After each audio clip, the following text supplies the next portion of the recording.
A les Masies de Roda, diumenge passat, es va batre un rècord. Una ovella va portar al món 5 xaiets en perfecte estat de salut.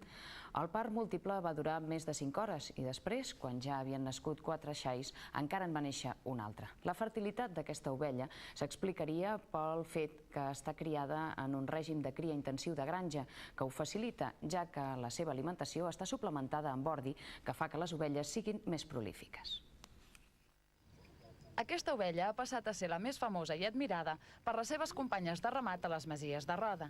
I és que no n'hi ha per menys, ja que diumenge passat va portar al món 5 xaiets en perfecte estat de salut.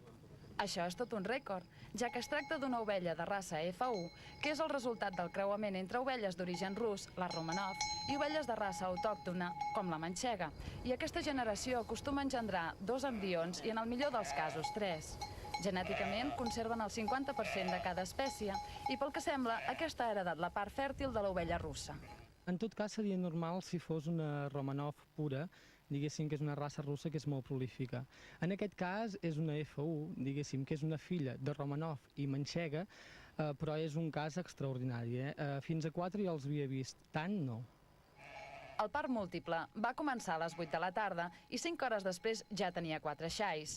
Però la sorpresa va arribar l'endemà, quan van descobrir que n'havia parit un 5è.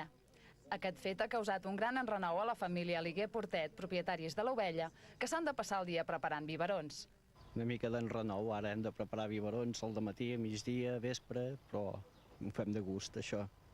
Ens porta molta feina perquè ella sola no els pot pas criar, no porta pas prou llet, però els donem el biberó 3 cops al dia i ja està.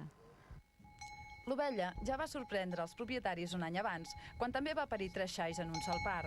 En senyal d'agraïment, la família diu que posarà noms russos als nous nadons, per la qual cosa no ens haurà d'estranyar que a la Plana de Vic hi hagi ovelles que responguin a noms com Raïsa, Perestroika i fins i tot Gorki. L'Ajuntament de